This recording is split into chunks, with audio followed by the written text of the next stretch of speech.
একটি আয়তাকার ঘরের দৈর্ঘ্য 21 মিটার এবং প্রস্থ 6 মিটার।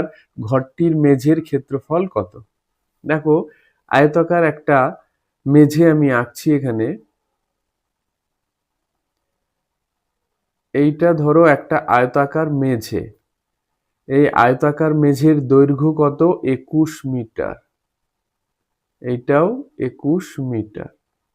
আর প্রস্থ 6 মিটার, তাহলে এটাও 6 মিটার। ঘরটির মেঝের ক্ষেত্রফল বের করতে বলেছে। তো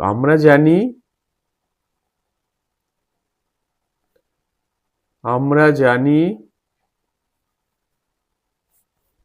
কি লিখবো? মেঝের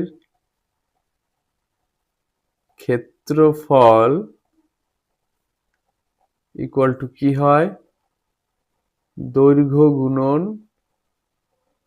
প্রস্থ বর্গ একক। ঠিক আছে, তাহলে দৈর্ঘ্য কত? 21 গুণ প্রস্থ কত? 6, একক আছে মিটার, তাহলে এটা হবে বর্গ মিটার। 6 দিয়ে গুণ করলে 6, 6 দুগুণে 12, 126 বর্গ মিটার। তাহলে ঘরটার মেঝের ক্ষেত্রফল কত বেরোলো? 126 বর্গ মিটার।